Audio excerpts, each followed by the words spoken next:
Hello.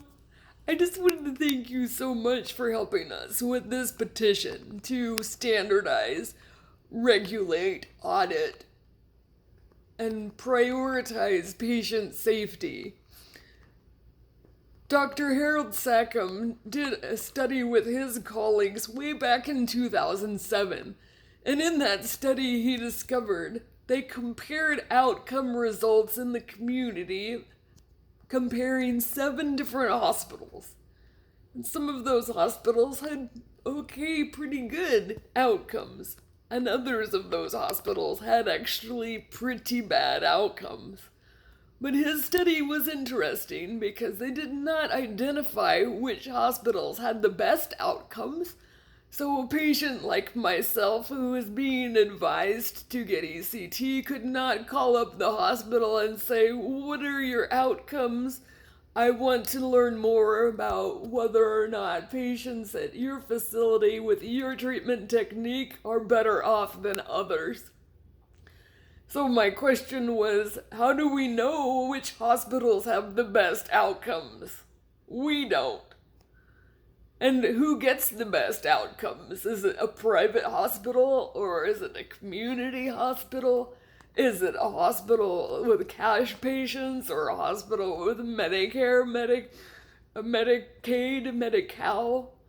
We really don't know who has the best outcomes, and that should be public knowledge, just like appendicitis or birth trauma or any of the other statistics that are available.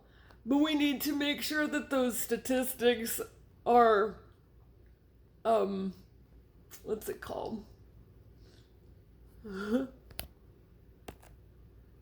We need to make sure that the people are measuring things which actually measure the deficits reported by people who've had ECT. Because something like a MMSE test that can be passed by people who've had lobotomies doesn't quantify, doesn't measure the problems people with ECT have. So I liked Dr. Sackeim's study because it was pretty comprehensive. The sad thing about Dr. Sackeim's study is that that is the only study in 80 years of ECT use which has measured longitudinal outcomes, and those outcomes were only from 6 months after treatment. But the thing of it is, these effects last our entire life. And if you review the literature on electrical injury, some people who've been exposed to electricity develop progressive deterioration.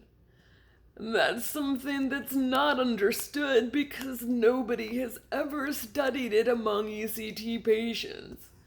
So part of the reason I developed this petition was as a cry to researchers, as a plea to help fill this research void by doing studies which examine and compare patients who've had ECT with their peers who have not, and to see the rate and change of physiological, physical, neurological problems.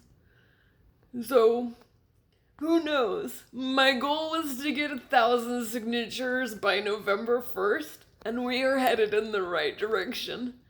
It is my hope that with continued promotion of this petition, we can gather way more than 1,000. I know that by helping standardize, regulate, and audit, we will be able to reduce the huge differences in outcomes among patients so that more people have good outcomes like 2 of my friends and less people have negative outcomes like so many of us who have a history of ECT. Thank you so much for your support. Please be sure to share this with others. Have a fantastic day.